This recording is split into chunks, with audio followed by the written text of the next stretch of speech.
여러분 안녕하십니까? 한 주의 시작 월요일 오전 프레스룸 라이브 유한솔입니다. 오늘도 뉴스 라이브부터인데요. 먼저 지난주 마감한 뉴욕 증시로부터 이번 주 전망 함께 해봅니다. 사상 최고치를 경신하며 개장했던 3대 지수가 모두 하락 마감한 지난 금요일이었습니다. 8월 고용 보고서가 나왔죠. 예상대로 고용 사정이 악화했는데 생각보다 심각했다. 금리 인하 기대와 경기 둔화 우려가 뒤엉킨 결과로 분석됩니다. 금리 인하에 나아가 비컷 가능성까지 나오고 있는 상황에서 관건은 결국 물가입니다. 이번 주 8월 소비자 물가지수와 생산자 물가지수가 연달아 나옵니다. 10일과 11일인데요. 시장이 물가 지표에 따라 금리 인하폭을 점치는 한 주가 될 전망입니다. 국내 증시, 일단은 붉은색입니다. 소폭 상승으로 출발했습니다. 코스피는 3,210선에서 등락을 거듭하고 있는데요. 6포인트 오른 3,211 기록 중이고요. 코스닥은 4포인트 오른 816으로 역시 강보합세입니다. 지난주부터 이어지는 여러 미국발 지표에 방향성을 탐색하는 한 주가 될 거란 전망입니다. 이번 주 국내 경제 일정도 살펴봅니다. 일자리, 가계대출과 재정, 청년, 경기 온도를 체감할 수 있는 지표들이 속속 나옵니다. 우선 오늘이죠. 이찬진 금융감독원장이 금융투자회사 CEO 간담회를 엽니다. 취임 후 일관된 금융소비자 보호기조, 재확인할 발언이 나올지 한번 보고요. 한국개발연구원의 경제동향 9월호가 내일, 또 기재부의 그린북은 금요일에 나옵니다. 최신 경기 진단도 만나볼 수가 있겠습니다. 통계청의 8월 고용 동향이 나오는 수요일, 한국은행의 8월 금융시장 동향도 공개될 예정입니다. 지난달 가계대출 증가세는 다소 둔화됐습니다. 대출 억제책이 계속 나오고 있죠. 그 영향도 확인해보고요. 11일, 7월 말 누계 기준 재정 동향, 2차 추경 관련 지표가 반영돼서 나옵니다. 관리 재정 수지 적자가 얼마나 더 커졌을지, 또 대통령 공약이죠. 청년층 종잣돈 마련을 위한 청년 미래적금 TF 킥오프 회의, 금융위 주재로 금요일에 열릴 예정입니다. 그리고 오늘 점심엔 대통령이 여야 당대표를 모두 만납니다. 용산 대통령실에서 오찬 회동을 하고 나서 국민의힘 장동혁 대표와는 별도 단독 회동도 예정이 돼 있는데요. 제1야당 대표와 단독으로 만나는 건 취임 후에 처음이죠. 한미 정상회담 등 지난 미일 순방 결과 소개와 함께 국전 전반에 대해서 얘기도 나누고 협치도 요청할 거란 관측입니다. 그리고 아마 이 부분이 주된 쟁점이 될 것 같습니다. 정부 조직 개편안이 확정됐습니다. 여권의 예고대로 검찰청은 역사 속으로 사라집니다. 중대범죄수사청과 공소청이 신설되고 중수청은 행안부 밑으로 들어가는데요. 시행 시점은 법안 공포 1년 뒤입니다. 기획재정부는 재정경제부와 기획예산처로 쪼개집니다. 예산 기능을 전담할 기획예산처는 총리실 산하가 되는데요. 금융위도 국내 금융 기능을 이 재경부에 넘긴 채 금융감독위원회로 개편되겠습니다. 내년 1월 2일에 시행됩니다. 이 밖에 기존 환경부를 기후환경에너지로 확대하고 방통위 폐지하고 방송미디어통신위원회를 신설하는 내용 등이 포함됐습니다. 이에 따라 정부 조직은 기존 19부 3처 20청 6위원회에서 19부 6청 19청 6위원회로 개편될 예정입니다. 소금빵 990원, 유명 경제 유튜버 슈카가 운영하던 이 팝업 스토어 빵집이 결국 영업을 중단했습니다. SNS로 이렇게 영업 종료 후 재정비 선언과 함께 사과 메시지도 내놨는데요. 현실을 모른다는 지적과 함께 자영업자들의 거센 반발이 있었죠. 논란 끝에 문을 닫지만 빵값 논쟁에 제대로 불을 지폈다는 평가입니다. 통계청 발표에 따르면 지난달 빵값이 전체 물가 상승률의 3배 넘게 올랐죠. 미국, 일본, 유럽과 비교해도 지나치게 비싸다는 비판도 여전합니다. 이웃나라 얘기해볼까요? 이시바 시게루 일본 총리가 물러났습니다. 지난 7월 참의원 선거에서 여당인 자민당이 패배하면서 퇴진 압박이 거셌는데요. 결국 취임 1년 만에 사퇴 의사를 밝혔습니다. 내각제 일본에선 통상 다수당 총재가 총리가 됩니다. 다음 총리가 될 자민당 총재 선출 절차가 곧바로 시작이 되는데요. 여성 아베로 불리는 다카이치 사나의 전 경제안보상과 고이즈미 주니치로 전 총리의 아들이죠. 고이즈미 신지로 농림수산상이 유력하게 거론되고 있습니다. 둘 다 지난 광복절에 야스쿠니 신사도 참배했고 특히 다카이치 전 경제안보상은 강경 보수 인사로 유명합니다. 한일 관계 풀어나가기가 쉽지 않을 거란 관측이 나오고 있습니다.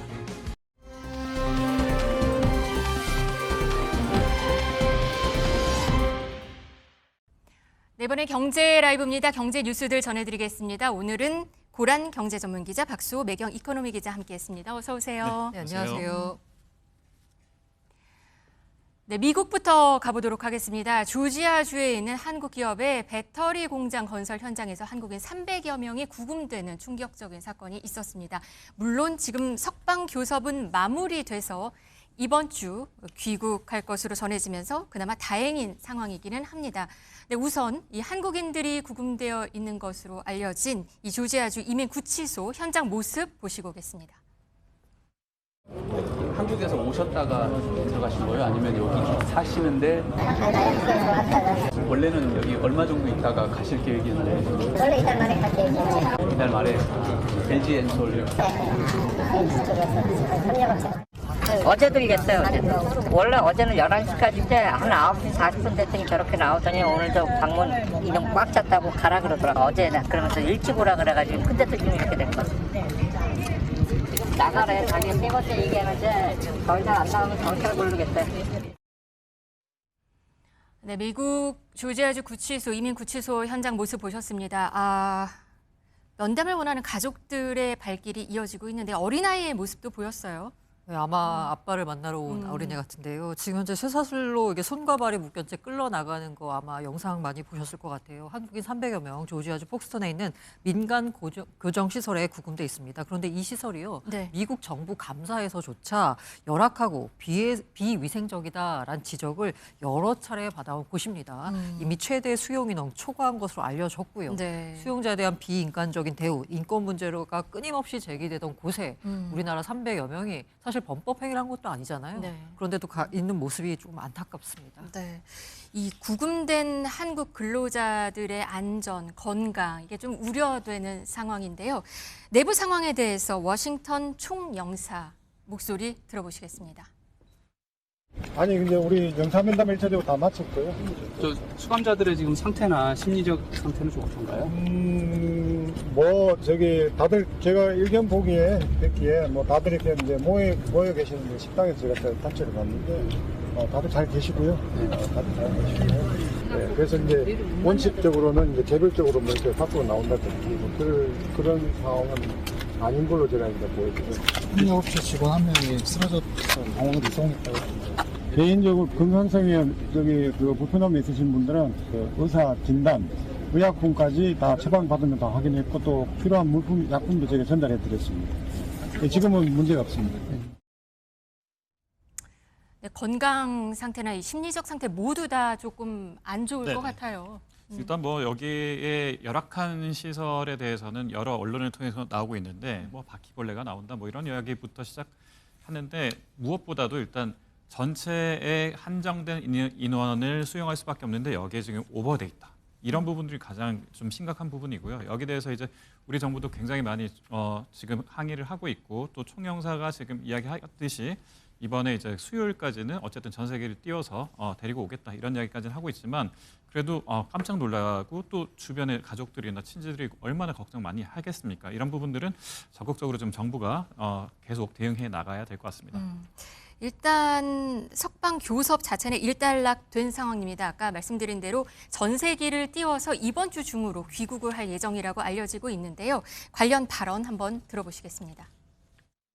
잭슨빌 통해서 가시는 게 맞나요? 전세기를 운영하려면 기술적으로 해결을 해보니까 제일 가까운 거리에 있는 공항이 잭슨빌 공항이래요. 거의 1시간 거리 정도 되고 이동거리가 짧고 그렇기 때문에 제가 뭐 확인해 드릴 수는 없지만 뭐 그런 점 감안해서 오늘 수요일 정도로 생각해요. 배달 의사를 확인하는 절차를 거쳐야 돼요. 이거를 이제 내일 시작합니다. 최대한 신속하게 빨리 진행을 해서 빨리 원하시는 분들 한국으로 가시죠. 한꺼번에 다 돌아가실 수가 있나요? 전세기를 운영한다는 것은 이제 희망하시는 분들 전체적인 숫자를 다 감안해가지고 한꺼번에 한 번에 다 가실 수 있도록 최대한 감안해서 운영이 될 것입니다. 그나마 다행인 건 그래도 전세기를 통해서 올 수 있다는 그런 상황인데요. 정부가 그래도 빠르게 대응했다고 볼 수 있는 건가요? 비자 문제 관련돼서 뭐 이따가도 또 얘기가 나오겠지만 처리를 못한 부분은 좀 아쉽긴 하지만 어쨌든 간에 발생한 이 직후 뭐 일주일도 안 돼서 석방 교섭을 마무리한 거는 그나마 다행이다라고 볼 수 있습니다. 어쨌든 수요일 정도쯤에는 귀국한다라고 하니까요. 걱정 많으셨던 가족분들 좀 한시름 덜 수 있게 됐을 것 같은데 네. 이게 지금 자진 출국 형태가 되거든요. 근데 자진 출국하게 되면 미국으로 들어오는데 기본적으로 문제는 없지만 나중에 혹시라도 또 문제가 생길 수도 있기 때문에 이분들 개인적인 입장에서는 앞으로는 미국 영 국가에는 뭔가 여행이나 아니면 뭐 출장 이런 게 다 이제 어려워질 것 같다라는 현실적인 문제도 있습니다. 이게 보통은 추방이 되는데 지금 자진 출국 형식으로 간다 이거잖아요. 네네. 그러면 자진 출국이면 사실은 앞으로 올 거에 대해서 조금 그런 불이익을 주지 않기 위해서 이런 걸 마련한 것 같기는 한데 그래도 꼭 원칙적으로 그렇지만 네. 사실 자진 출국이 됐다 손 치더라도 미국 이민국에서 봤을 때 이건 좀 문제가 있다라고 판단한다면 역시 네. 말씀드리기 좀 그렇지만 미국 마음입니다. 아, 네. 그렇군요. 근로자들이 무사히 귀국할 때까지 계속해서 좀 지켜봐야 할 것 같습니다. 그런데 이 공장은 지금 건설이 한창 진행 중인 공장입니다. 그래서 이렇게 되면은 300명이나 이렇게 네. 된 상황이란 말이에요. 그러면 일정 차질은 좀 불가피하지 않나요? 당장 뭐 관련돼 있는 분들이 직접 이야기하는데 네. 95%까지는 공정률을 이뤄놨는데 나머지 5%를 좀 안정적으로 만들기 위해서 사실은 이제 협력사 직원까지 포함해서 설비 전문가들이 이제 간 겁니다. 그래서 여기에 근데 이제 이 갔던 분들이 사실은 뭐 그 여행 비자라든지 아니면 뭐 간단히 단기 비자는 못 받고 간 상태에서 한 네. 40일에서 75일 이 정도까지만 좀 있으려고 했었는데 이번에 걸렸으니까 그래서 이런 부분들 때문에 설비를 마지막으로 최종 마무리할 수 있는 이 부분이 사실은 미국에서 구하기 굉장히 힘든 인력이라고 합니다. 지금 95%까지는 그래도 거의 다 네네네네. 지어졌군요. 네네네. 나머지 마무리를 해야 되는데 네네네. 그러려면 마무리 공정이 사실은 이제 전문가들이 붙어야 되는 부분인데 네. 여기는 일용직 노동자 미국에서 구하려고 해도 구할 수가 없다 이런 이야기들이 많이 있습니다. 이 공장은 현대자동차랑 LG에너지솔루션이 같이 합작해서 만드는 배터리 공장으로 알려져 있어요. 그러니까 이거 미국에 투자하는 그런 회사인 거죠. 그렇죠. 그러니까 우리 입장에서는 아니 미국에 투자라고 해놓고서 그래서 우리가 하겠다까지 했었는데 갑자기 그래서 그 투자를 위해서 투자 마무리 위해서 미국으로 간 사람들 이렇게 잡아들이냐라는 부분에서 심정적으로 약간 반발이 있을 네. 수밖에 없습니다. 근데 이제 미국 정부의 입장은 그래요. 아니 일을 하고 싶으면 그에 적합한 비자를 받아서 와야지 여행 비자 받아갖고 와서 일하는 게 말이 되느냐가 미국의 입장인데요. 이걸 또 보자면 비자를 그러면 내줘야지라는 생각이 듭니다. 비자 받기 어렵죠. 너무 어렵습니다. 너무 취업 어렵습니다. 비자, 그러니까 비자를 받긴 받았어요. 근데 이스타 같은 단기 비자를 받고 가서 지금 문제가 되는 거죠. 사실 이스타는 우리가 그냥 여행 갈 때 받는 관광비자고? 관광 비자예요. 그걸 받고 가서는 일을 하면 안 됩니다. 그런데 이분들은 그 이스타 비자를 받아서 일을 한 건데 문제는 뭐냐면 아까 말씀드린 대로 일을 마무리하려면 비자가 제대로 나와서 그 비자를 받고 가서 합법적으로 일을 해야 되는데 비자를 안 내주는 상황입니다. 근본적으로 이제 미국 현지 공장에서 합법적으로 근무를 하려면 전문직 취업 비자 H-1B 비자 네, 지금 혹은, 화면에 네. 나오네요. 네. 아니면 주재원 L-1, E-2 비자 네. 이거 필요합니다. 그런데 발급까지 시간이 너무 걸려요. 네, 그러니까 1-2년까지도 이건 네, 투자 비자는 맞습니다. 그렇고. 게다가 이제 몇 우리가 달씩 좀 걸리는 많이 것도 받는 게 네. H-1B 비자인데 이게 한 8만 5천 개 정도 나옵니다. 아, 예. 그런데 전 세계 사람들이 받는 거고요. 이게 추첨제 방식입니다. 그래서 이게 될까 말까 해요. 게다가 이 암묵적으로 이 H-1B 비자를 내줄 때 미국 기업이 부르려고 하는 외국인 대상으로 내준다라는 얘기가 있어요. 예를 들면 네. 구글에서 일할 사람들을 뭐 우선적으로 내준다. 아. 이런 느낌이 있어서 우리나라 사람들은 거의 못 받는다라고 봐도 돼요. 그래도 지금 보니까 B1 비자라고 비즈니스 목적 방문? 그러니까 이스타 말고도 다른 방법으로도 갔더라고요. 그런데도 지금 네, 맞습니다. 이 걸린 B1 비자는 상황이어서. 또 단기 상용 비자입니다. 또 오래 일하면 안 되고요. 단기 상용 비자라서 일을 할 수 있긴 하지만 단기적으로 일할 수 있고 네. 문제는 뭐냐면 B1 비자를 신청해도 거절률이 27% 정도 돼요. 네. 그러니까 기업 입장에서는 비자를 받고 가서 일하는 걸로 계획을 다 짜놨는데 만약에 거절당한다. 그러면 속수무책인 겁니다. 이 때문에 야 그러면 급하니까 우리 빨리 할 수 있는 이스타로 하자라고 해서 지금 운영을 해 왔는데 이렇게 하다 보니까 사실 그 조지아주잖아요. 이 네. 조지아주에서는 한국 기업들 투자를 굉장히 많이 유치했습니다. 많이 했죠. 유치할 때 입장은 뭐냐면 조지아주 내 일자리를 많이 만들어준다라는 거였거든요. 그런데 이제 이게 뭐 확실한지 모르겠지만 조지아주 정치인이 이민 단속국에다가 신고를 했다라고 해요. 그래서 네. 이번 단속이 이루어졌다는 얘기가 돌고 있는데 이 정치인의 주장은 뭐냐면 아니 한국이 투자해가지고 일자리 늘려준다라고 했는데 한국에서 노동자들 실어 날라가지고 하면은 조지아주에 도움되는 게 뭐냐라는 입장인 겁니다. 그래서 했다라고 하는데 그러면 이게 이제 미국의 무너진 이분이시군요. 네, 네. 미국의 무너진 제조업을 부활시키기 위해서 한국이 오라라고 한 거잖아요. 네. 그렇다는 얘기 뭐냐면 미국이 제조업이 무너진 상황이라서 숙련된 기능을 갖고 있는 노동자 자체가 없다는 거예요. 그때 일단 한국에서 와서 뭔가 기반을 깔아놔야지 그 다음이 되는데 그 기반을 깔아놓을 수 있게끔 한 한국인들의 입국 자체를 막아버리니까 지금 이런 문제가 불거진 겁니다.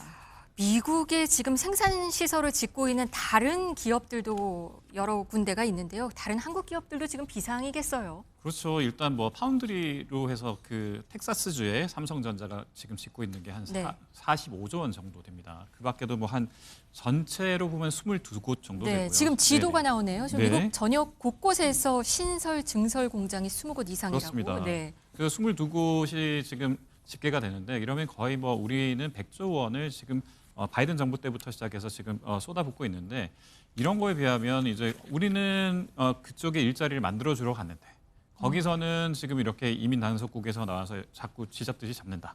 이러면 사실 이게 좀 불공평하다 이렇게 생각할 수밖에 없는 거고 이게 이제 외교적으로도 이제 분쟁의 소지가 있다 이렇게 생각할 수밖에 없죠. 네. 마스카 프로젝트 지금 엄청 센세이셔널했는데 이게 지금 1,500억 달러 투자발. 이거는 어떻게 되는 거예요? 이제 또 가야 되잖아요. 가서? 맞아요. 근데 이제 가야 되는데 이런 상황에서 대기업들 같은 경우 일부는 아예 미국 출장은 당분간 중단한다 이런 조치를 내리는 것도 있습니다.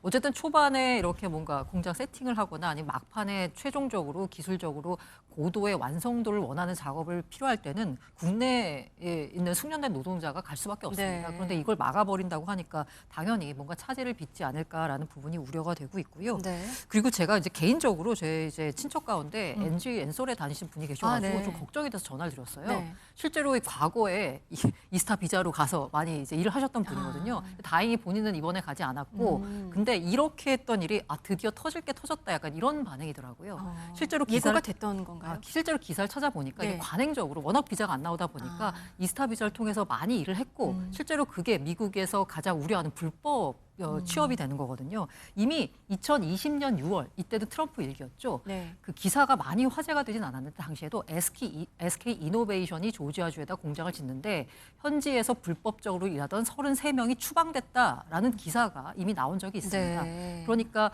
그때도 역시나 비자가 안 나왔기 때문에 이스타 비자를 갖고 가서 관광 비자를 갖고 가서 일을 한 게 문제가 된 거고 이번에 화제가 됐던 건 뭐냐면 그 규모가 너무 컸다는 거예요. 게다가 뭐 장갑차에 헬기까지 동원돼서 맞아요. 무슨 군사 작전 하듯 벌였다는 점이 상당히 시각적인 충격을 줬던 건데요. 근본적인 건 아까 제가 말씀드린 게 2020년에 불거졌던 일이라고 했잖아요. 그때도 불거졌던 비자 문제가 아직까지 해결이 안 됐고요. 게다가 우리가 미국에다가 4,500억 달러 규모의 투자를 약속했는데도 불구하고 그걸 사전적으로 받아내지 못했다는 점이 아쉽습니다. 네. 그게 뭐냐면 사실 그 이제 호주 같은 경우에 이게 전문직 쿼터로 해서 한 10,000개 정도의 비자를 갖고 있다라고 해요. 따로 네, 따로 비자를 갖고 있다라고 주는 합니다. 거군요. 그리고 네. 싱가포르 같은 경우에는 한 5,400개 정도, 심지어 말레이시아도 한 1,500개 정도 쿼터를 갖고 있다라고 해요. 그래서 우리도 2013년부터 계속적으로 한국인 전용 전문부 쿼터 비자 한 E4를 열어달라라고 네. 욕을 해왔었는데요. 안 이게 됐군요. 지지부진하면서 의회를 통과하지 못해서 아직까지도 비자 문제가 해결이 안 된 상태에서 오늘 이런 문제가 벌어졌다라고 볼 수 있습니다. 한미 경제 협력이 속도를 내는 상황에서 이 비자 문제는 좀 빨리 해결을 돼야 될 것 같습니다. 이번 급습이 이루어진 이 조지아주 한미 투자의 협력의 상징성이 큰 곳이기 때문에 더 충격이 큰데요. 트럼프 대통령은 이 일에 대해서 뭐라고 얘기를 했을까요? 들어보시죠. We don't have people in this country right now that know about batteries. Maybe we should help them along and let some people come in and train our people to do, complex things, whether it's battery manufacturing or computer manufacturing or building ships. We have a great relationship with South Korea. Really good relationship. We just made a trade deal. But I'm going to look at it because I understand exactly what they're saying. 한국과 좋은 관계라고 하기는 했습니다. 이거는 어떻게 이해를 해야 될까요? 그러게요. 지금 뭐 여러분들이 우리는 관계가 굉장히 좋다라고 우리 정부도 그 트럼프 대통령도 직접 이야기는 하고 있습니다만, 그러니까 우리가 뭐 3일 만에 전 세계를 띄워서 이제 국민들을 다시 우리 쪽으로 모시고 오겠다 이런 이야기까지 했습니다만, 그럼에도 불구하고 이건 약간 정치적인 논리가 좀 들어가 있는 게 아닌가 싶기도 한데요. 네. 이게 이제 그 조지아주 같은 경우가 사실 2020년으로 생각해 보면 그때는 바이든 정부가 들어왔을 때였고, 이때는 바이든 정부 쪽에서 이겼었거든요. 이 경합주였는데, 근데 네. 이제 조지아주가 갑자기 이제 트럼프 정부 때의 지난해 선거 때를 보면 이때는 또 트럼프 쪽이 이겼습니다. 그러면 2020년부터 이 배터리 공장 막 짓고 이렇게 하는 거는 누구의 작품일까? 보면 이제 이게 전 정부 작품이니까 네. 이거에 대해서 좀 흠집을 낼 수 있는 부분도 있지 않느냐, 이런 것들이 현재는 정부 관계자라든지 아니면 언론에서 문제 제기를 하고 있는 부분도 사실은 있습니다. 그러니까 바이든 정부와 관련이 있으니 그렇죠. 네, 전 정권의 어떤 그 논리나 아니면 전 정권의 했던 그 핵심 공약들이 트럼프 대통령 입장에서는 이거는 내가 한 건 아니니까 이거에 대해서는 뭐 책임을 져라. 그런데 어쨌든 이민 단속국이 이렇게 움직일 정도로 예전부터 있었던 문제를 그때는 이제 덮고 있었지만 지금은 문제를 적극적으로 삼겠다, 이런 의지를 보인 것이라고 생각할 수도 있습니다. 트럼프 이민자 단속이 여기서 끝이 아닙니다. 영화 지옥의 묵시록 장면과 대사를 차용해서 무슨 시카고시를 대상으로 대대적인 이민자 단속에 나설 거면 이렇게 시사하기도 했어요. 네, 이거 그 어떻게 이유가 봐야 뭐냐면 돼요? 사실 트럼프가 추진하고 있는 여러 정책 가운데 가장 지지율이 높은 게 바로 저 이민자 추방 정책입니다. 그렇기 때문에 네. 아마 앞으로도 불법 이민자에 대한 여러 가지 단속은 이루어질 것 같고요. 이에 따라서 이제 수요일 날 전 세계 띄워가지고 이제 우리 구금됐던 국민들 다시 귀환한다라고 하는데 네. 여기서 정부가 이제 끝날 게 아니라요. 앞서 말씀드린 2013년부터 해결되지 않았던 한국인 전형 취업부자 문제, 이거 이번 참에 확실히 해결하고 가야 됩니다. 게다가 명분도 좋잖아요. 우리가 미국에다 이렇게 많이 투자를 하는데 이 정도 취업 비자 열어줘야 되지 않겠느냐. 이 부분을 확실한 확답을 받고 이후 추가 투자가 이루어져야 되지 않을까라는 생각이 듭니다. 이번 사건이 미국에서 사업하는 기업이나 아니면 근로자들에게 어떻게 보면 트라우마로 생길 수도 있을 상황인 것 같습니다. 재발 방지를 위한 제도 개선 아니면 외교적 안전장치 마련이 시급해 보입니다.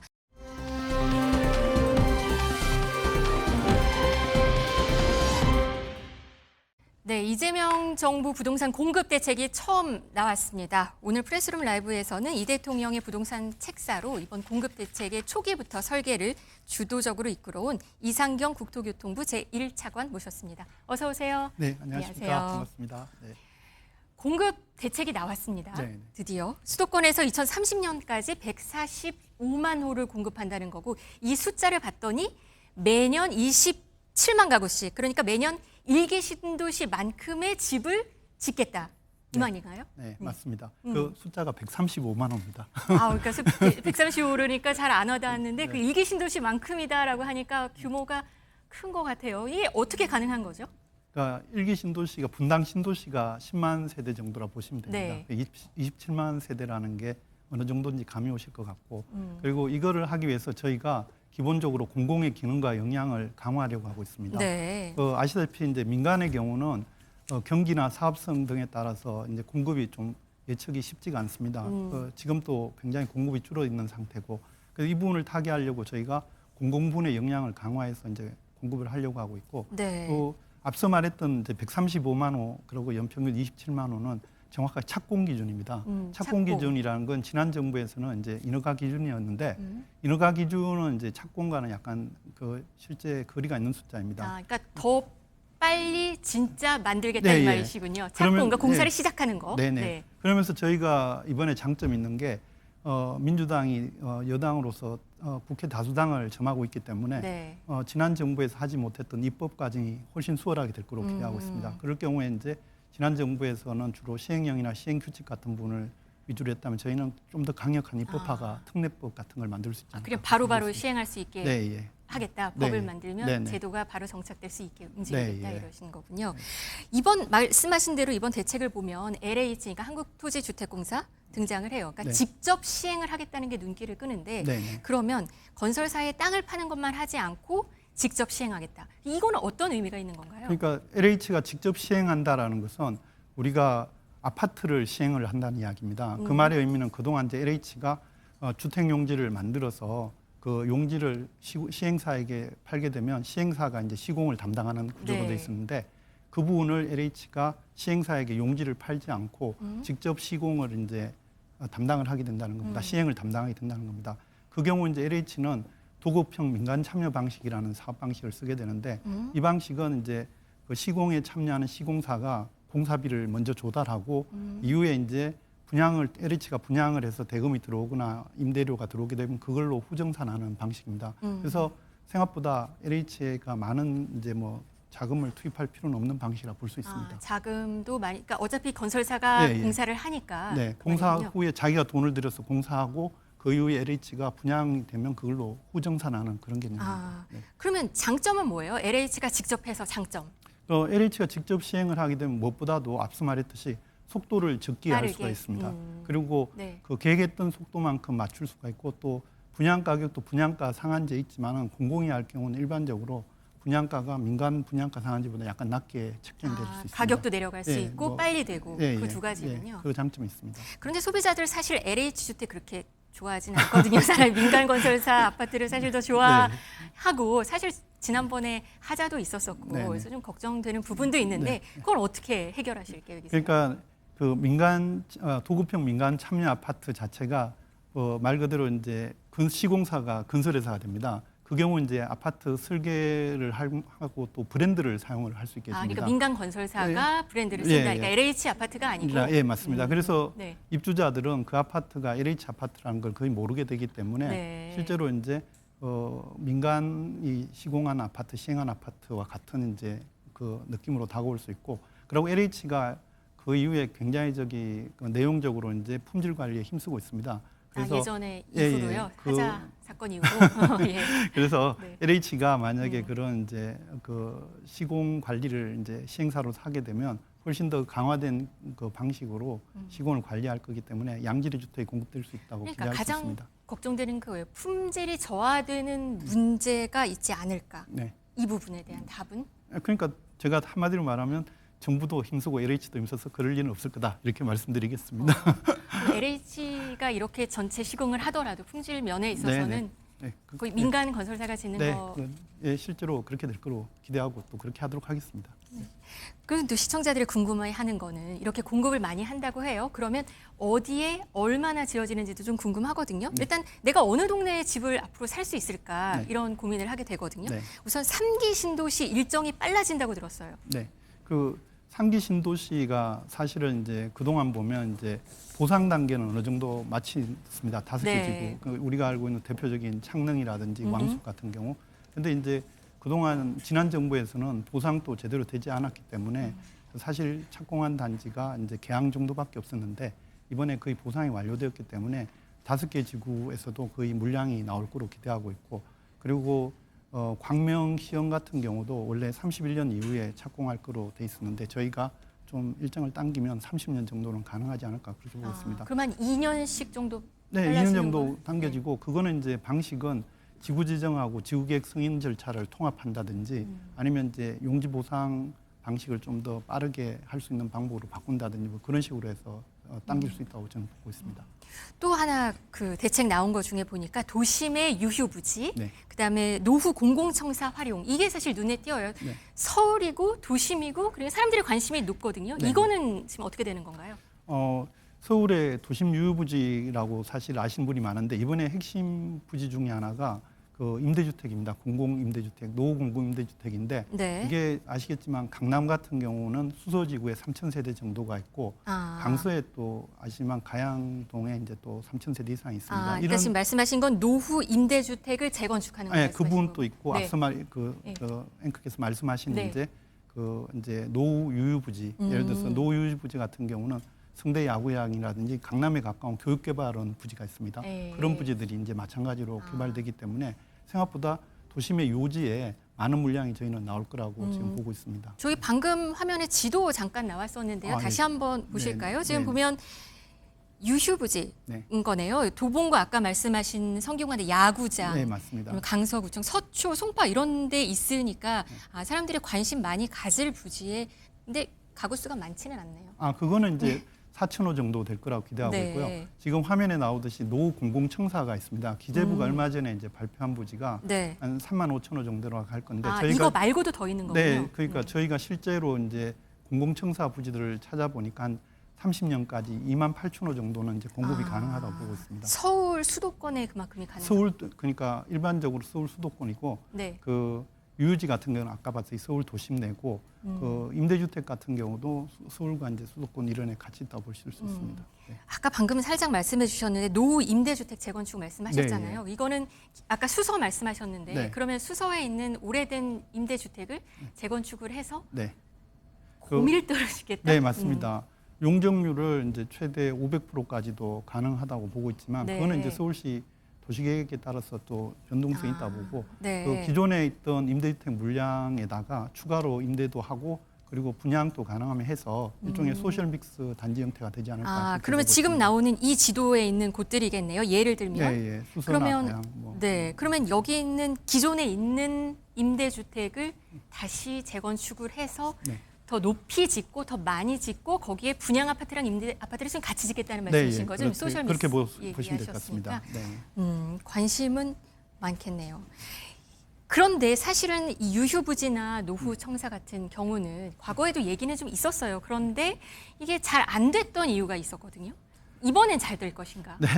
과거에 저희가 찾아보니까 잘 안 됐던 가장 큰 이유가 네. 이 공공청사 같은 경우는 그 이제 그 공공기관이 소유주가 돼 있습니다. 그럴 경우 공공기관의 어떤 사업 방식에 따라서 사업을 진행하려고 하다 보니까 네. 필요나 이런 것들이 다르고 그러다 보니까 일정대로 잘 안 됐던 그런 측면이 많았습니다. 그런데 이번에 앞서 말했듯이 저희가 특별법을 노후청사 특별법을 만들려고 하고 있습니다. 노후청사 특별법이요? 예, 노후청사를 정비하는 특별법을 만들려고 하고 있는데 이 법이 되면 그 기본적으로 이제 LH나 캔코 같은 경우가 사업을 주도하면서 이제 공공기관들을 효과적으로 이제 그 협의도 할 수 있고 그렇게 하면 훨씬 더 아마 작업이 순조롭게 될 거로 그렇게 기대하고 있습니다. 네, 공급 시그널을 확실히 줬다라는 분석들이 많아요. 그런데 네.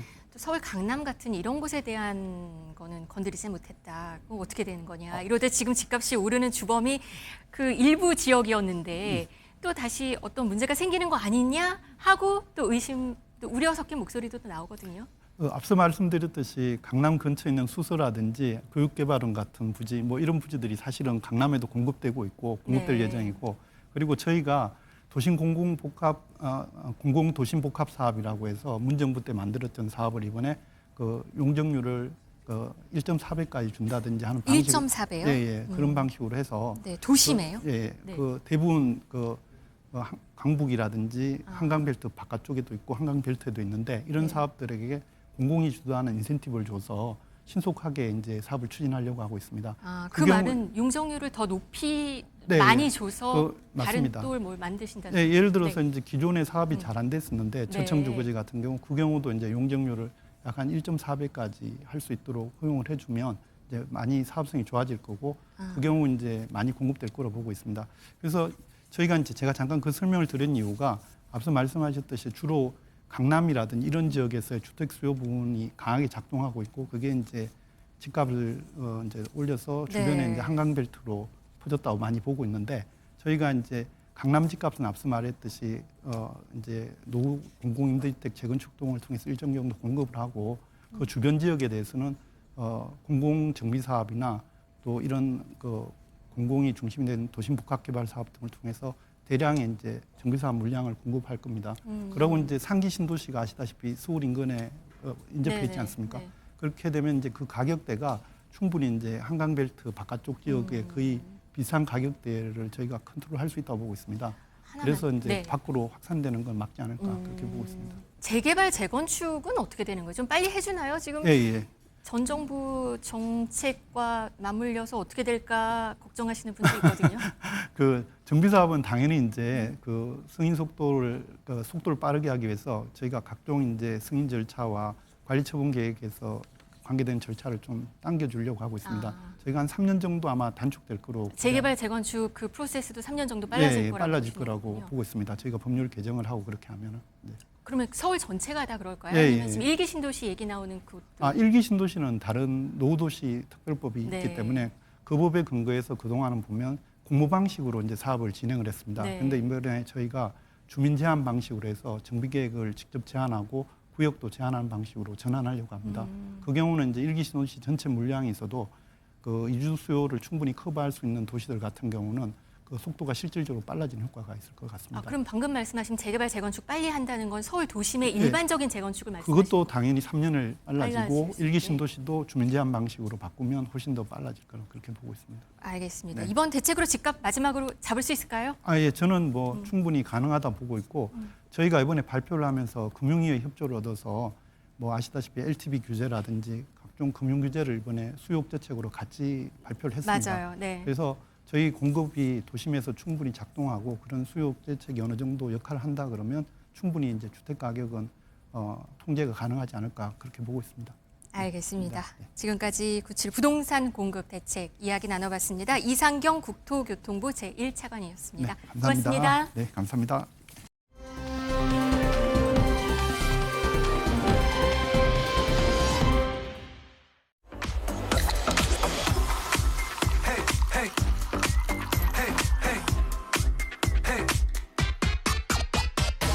Don't want you, need you, yeah I need you to fill me up. 마시고 마셔봐도 상해졌지 않아. Got a feeling that oh yeah, it could be everything that I need. Tastes so sweet, every sip makes me want more, yeah. Looking like style 'cause you get it like that. Take a big bite, want another bite, yeah. 너의 모든 걸 나 원해.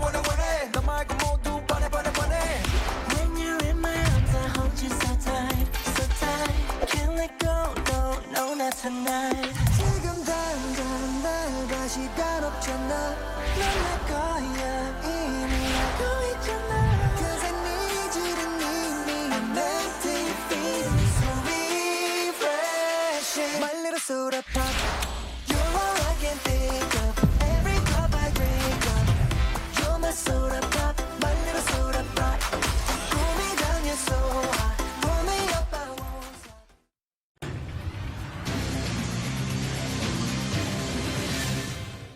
뭐 하고 살지 뭐 먹고 살지 고민을 해보는 시간이죠. 유한솔의 오늘 뭐 사니 이어집니다. 보기만 해도 삶이 나아지는 생활 속의 경제 이야기 함께 해보도록 하겠습니다. 일타 수강생 박진아 아나운서 변함없이 자리했고요. 오늘 따로 모실 분 좀 소개를 해주시죠. 네, 오늘 함께 해주실 분은요. 차영주 YG 경제연구소 소장님과 함께하도록 하겠습니다. 어서 오세요. 안녕하십니까? 네, 어서 오세요. 네, 보다 산뜻해진 머리 스타일의 차영주 소장님과 오늘 나눠볼 트렌드 이야기, 사실 조금 오래전부터 이어진 열풍의 얘기입니다. 식품업계에서 지속적으로 불고 있는 이 제로 열풍, 제로 음식의 현대인들이 안심하고 있다. 이 이야기로 좀 시작을 해보도록 하겠습니다. 이제 건강과 체중 조절에 대한 관심이 높아지면서 생겨난 트렌드인데, 일단은 뭐 제로 슈가, 제로 칼로리 이렇게 얘기하잖아요.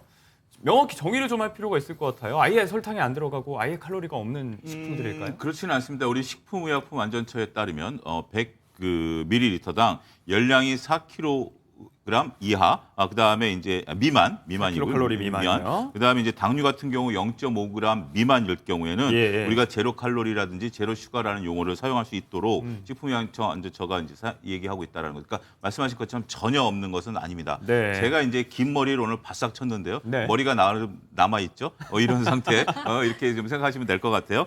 전체적으로 봤을 때 우리가 그렇다 하더라도 이렇게 무설탕, 이게 제로 이런 것들이 원래는 탄산음료라든지 초콜릿부터 시작을 했습니다만 전반적으로 최근에는 대부분의 음식에 이런 것들이 퍼져 나가고 있다라고 좀 말씀드릴 수 있겠습니다. 예.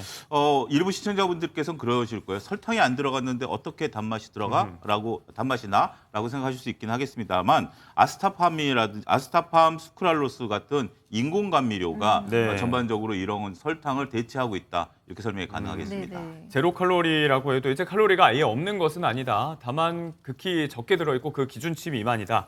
또 제로 슈거도 당류 자체가 극히 적게 들어있는 거고 아스파탐 같은 인공 감미료로 단맛을 내고 있다. 이렇게 이해를 하시면 되겠습니다.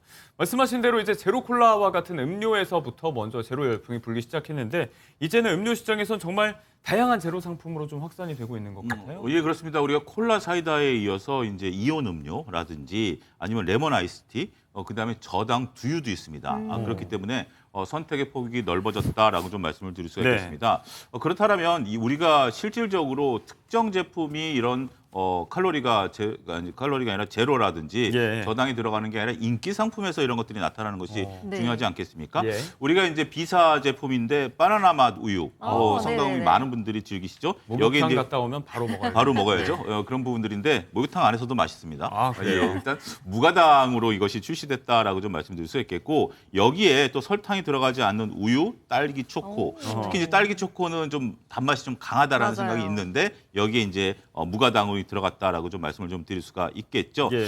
또 하나 이제 식혜가 제로 음료가 나온 게 있습니다. 오. 식혜라고 한다라면 기본적으로 우리가 그 쌀이 들어가고 밥알이 들어가기 때문에 예. 거기서 이제 당류가 있다라고 맞아요. 생각하지 않습니까? 이것을 제거하는 기술을 통해서 식혜도 우리가 제로 음료가 나왔다라고 좀 말씀을 좀 드릴 수가 있겠습니다. 모사에서 이것을 만들었는데 출시된 지 5개월 만에 약 1,000만 개 정도가 팔렸다라고 하니까요. 네. 식혜 보실 때 과연 제로 표시가 있는지 이것도 살펴보는 것도 상당히 중요하다라고 말씀드릴 수가 있겠고 그다음에 커피, 카페라떼 지나가면서 종종 즐기시죠? 네네. 근데 어떤 회사에서 이것도 무가당으로 만들었습니다. 그렇기 때문에 쉽게 우리가 카페라떼도 어떤 심적인 부담 없이 즐기실 수 있겠다 이렇게 말씀드릴 수 있겠습니다. 네, 그 유명한 바나나 맛 우유에서부터 뭐 식혜, 커피까지 이 제로 칼로리 열풍이 자연스럽게 기존 인기 제품군들로 옮겨가고 있는 모양새라고 할 수 있겠습니다.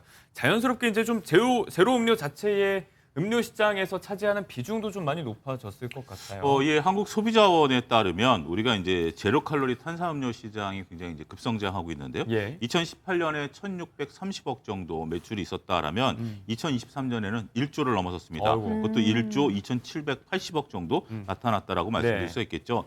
한 편의점의 조사에 따르면 매년 사이다 콜라 이제 제로 음료 비중이 올라가고 있다라고 말씀드릴 수 있겠는데 2020년 판매된 사이다 콜라 중에 제로 음료 비중이 40%에 육박했다라고 예. 말씀드릴 수 있겠고 작년에는 47%니까 거의 한 절반 정도는 네. 제로가 팔리고 있다라고 말씀드릴 수가 있겠습니다. 절반 가까이 이루어졌고 이제 시장 규모도 기존 1,000억대에서 1조 원대까지 비약적으로 성장을 했다. 이에 이제 기존 일반 음료가 아니라 이 제로 버전의 음료를 메인으로 주축으로 내세우고 있는 제품군들도 점점 많아지고 있는 것 같습니다. 자, 이렇게 음료에서 시작해서 제로 열풍이 또 과자, 아이스크림 같은 디저트류에까지 자연스럽게 확산이 되고 있는데 네. 역시나 기존에 인기 있었던 제품군들 위주인 것 같아요. 맞습니다. 이렇게 제로푸드는 식품업계 새로운 트렌드로 자리를 잡았는데요. 이 소비자들의 눈높이에 맞춰서 기업들도 기존에 있었던 상품을 다양하게 선보이고 있습니다. 예. 대표적인 식품 기업 엘사 같은 경우에는 작년에 제로 초코파이라고 해서요. 무당으로 들어간 초코파이 기존 제품을 약간 변형시켜서 만들었습니다. 예. 기존 제품에 비해서 이 칼로리도 63%나 낮춰서 먹을 수 있다고 하는데요. 출시 50일 만에 600만 봉이 팔릴 정도로 엄청난 인기를 끈 바 있습니다. 네. 또 다른 식품 기업 비사 역시 설탕을 빼고 대체 당을 사용한 스위트콘을 출시한다든지 제로 슈가 황도를 출시하기도 했었습니다. 또 비사도 이 꺾어 먹는 요거트 아시죠? 예. 이 부분을 또 제로 무당으로 만들어서 출시를 하고 있고 아이스크림, 초콜릿, 여기에 목캔디까지 다양한 품목에서 제로라는 키워드를 우리가 만나볼 수 있는 것 같습니다. 네, 식품업계 전반에 불고 있는 제로 열풍에 대한 이야기 하나하나 이제 새로 나오고 있는 제품들도 좀 만나봤는데 아까도 이제 제로 콜라가 처음 이 제로 열풍의 시작을 주도했다라는 말씀드렸습니다. 사실 몇 년 전만 해도 이 제로 콜라 같은 것도 좀 유별나게 건강 관리하는 분들이나 좀 챙겨 드시는 것 같고 기본적으로 좀 맛이 다르다, 이질감이 느껴진다는 것 때문에 좀 꺼려하는 분들이 계셨는데 지금은 기존의 어떤 오리지널 제품의 맛도 좀 많이 따라잡았다는 것 같아요. 그렇습니다. 제가 제로를 먹어야 됨에도 불구하고 제로를 안 먹었던 이유가 바로 거기에 있었던 부분들인데 이건 뭐 현실적인 부분들이겠죠. 많이들 그러셨어요. 예. 우리가 이제 앞서 언급드렸다시피 아스타팜이라든지 스크랄로스, 스테비아 같은 인공 감미료를 통해서 이 단맛을 내는데요. 네. 이게 특유의 향이 있습니다. 아무래도 이제 인공 감미료다 보니까 그리고 이 특유의 쌉쌀한 맛하고 금속성 뒷맛이 느껴진다라는 소비자들의 이제 여러 가지 얘기들이 좀 있었어요. 그러니까 뭔가 기존 제품과 좀 맛이 다르다라는 느낌을 줬었던 것은 사실이죠. 하지만 지금 같은 경우는 그렇게 많이 좁혀졌다라고 합니다. 예. 그래서 앞서 언급드렸다시피 뭐 편의점에서 판매량의 절반 정도가 이렇다라고 하니 네. 저도 그렇게 한번 좀 먹어봐야 될 것 같아요. 그리고 가끔 우리가 뭐 치킨이나 피자 배달 시킬 때 가끔 제로가 오는 경우도 있거든요. 예. 그때는 이제 치킨 향과 피자 향에 이제 묻어서 먹어봤는데 글쎄요, 한번 좀 요거 방송 끝나고 네. 저는 직접 오늘 한번 좀 먹어보고 혹시 네. 다음에 기회가 되면 그 후기도 좀 알려드리도록 하겠습니다. 네, 한번 미식가다운 또 후식평을 좀 들려주시길 바랍니다. 이게 그냥 맛이 좀 다르다 정도로 이해를 했었는데 금속성 뒷맛이라고 이야기하니까 실제로 그랬었나 싶기도 하고 이제는 이제 어떤 칼로리라든지 슈거라든지 다 좀 뺄수록 잘 팔린다는 게 어떤 식품업계 공식이 돼가고 있는 것 같은데 소스류 뭐 가정식에도 이 바람이 불고 있다. 뭐 쌈장에서부터 비빔 라면에까지 뭐 우리가 상상할 수 없었던 영역까지 확장이 되고 있는 것 같아요. 그렇습니다. 이 제로가 주목을 받고 있는 건 간식뿐만이 아닙니다. 대표적으로 소스라는 키워드에 있어서도 이 제로 키워드를 만나볼 수 있는데요. 저당 올리고당, 저당 쌈장 등이 등장을 했습니다. 네. 실제로 한 브랜드에서는 마요네즈, 케찹, 머스타드 등 여러 가지 20종이 넘는 부분에 있어서도 이 저당을 고려하고 있다라고 밝힌 바 있고요. 네. 또 실제 소비자 수요도 꽤 많이 늘었습니다. 그래요. 드레싱, 소스 카테고리 시장에서 저당을 찾는 사람들이 전년 대비 40%씩 높아지고 있는 상황이고요. 한 H사 식품업계에서 출시한 제로슈가 제육, 또 제로슈가 간장, 돼지, 불고기 등이 참 인기몰이 중에 있다라고 알 수 있었습니다. 또 국내 최장수 비빔면 제품인 피사에서도 이 비빔면을 저당으로 만들어서 사람들의 많은 주목을 받고 있는 상황입니다. 그러니까 이런 것들에 설탕이 빠지면 맛이 날까 싶은 제품들인데 이제 맛을 상당 부분 원래 제품대로 구현을 했다는 얘기입니다. 상황이 이렇다 보니까 이제는 제로 식품만 따로 판매하는 그런 전문적인 편의점도 생겨나고 있는 추세라고 합니다. 이게 대학가 주변에서 그렇게 성업 중이라고 합니다. 예, 제가 그리고 저희 사무실이 있는 건물에 또 이게 있어요. 아, 그래요? 그래서 제가 종종 가서 스크린을 하고 그 곤약 라면 같은 경우는 사서 먹었던 기억도 있습니다. 그래요? 여기 가보면 이제 곤약 김밥이라든지 곤약 발효 라면이라든지 이런 것들이 있고 이제 닭가슴살. 그러니까 이제 다이어트 하시는 분들이 가면 정말 여러 가지 할 수 있는 그리고 음료들도 다 제로로 돼 있는 상태다라고 말씀을 좀 드릴 수가 있겠습니다. 여기에 이제 우리가 시리얼 먹는데 프로틴 시리얼이라든지 닭가슴살 핫도그 같은 고단백 간식류들도 있습니다. 그리고 이 매장 안에 전자레인지도 있어서 직접 이제 데워서 사무실로 올라가서 먹을 수도 있는 그런 구조다라고 좀 말씀을 드릴 수가 있겠습니다. 네. 근데 여기 딱 들어가면 벽면에 문구들이 있습니다. 우리가 음료, 설탕 다 합쳐도 5g. 여기는 다 합쳐도 5g. 그러니까 내가 음료, 설탕 다 합쳐도 5g. 그다음에 제로 유제품. 그다음에 다이어터들의 설레이는 공간 뭐 이런 것들이 있는데 거기도 보면 제 사무실에 있는데도 효능들이 막 붙어 있어요. 냉장고라든지 아니면 벽면에 그런 효능들하고 네. 그다음에 어떻게 우리가 이제 다이어트를 할 수 있는지 그런 내용들이 있기 때문에 상당히 조금 그 대신 매장이 그렇게 크지는 않아요. 우리가 현실적으로 이런 제품들이 그렇게 많지는 않으니까 그런데 한번 관심 있게 보시는 것도 좋다라고 말씀드릴 수 있겠고 네. 한 이런 전문점 같은 경우 가맹 사업을 한 지 3개월 만에 30호점을 돌파를 했다라고 하니 네. 나름대로 틈새 전략으로서는 굉장히 좋다라고 판명할 수 있을 것 같습니다. 네, 최근 기사 보니까 또 이 30호점에서 더욱더 가맹점 수는 늘었다고 하는 것 같은데 대학가 주변에서 인기를 얻고 있다는 얘기. 젊은 세대를 중심으로 저당, 저칼로리, 건강에 대한 관심이 높아지면서 이 하나의 트렌드가 돼가고 있습니다. 자, 이런 제로가 하나의 라이프 스타일 트렌드가 돼가고 있는 배경. 그 원인을 좀 어떻게 분석을 하고 계신가요? 아무래도 지금은 라이프 스타일이 이제 건강을 챙긴다라는 거죠. 뭐 저처럼 이미 살이 찐 사람들은 살을 이제 빼겠다라는 분들도 있습니다만 네. 두 분 같은 경우는 굉장히 이제 건강을 챙기는 요즘 이제 젊은 세대들 보기에만 그럴 수 이렇게 있습니다. 그렇게 좀 말씀을 좀 드릴 수가 있겠죠. 그리고 지난번에 우리가 다뤘던 이제 헬시 플레저 이제 건강과 삶의 질을 높이는 예. 그런 부분들이 있다라고 좀 말씀드릴 수가 있겠죠. 여기에 SNS 미니 현상을 또 우리가 빼놓을 수는 없겠다라고 네. 좀 말씀드릴 수가 있겠습니다.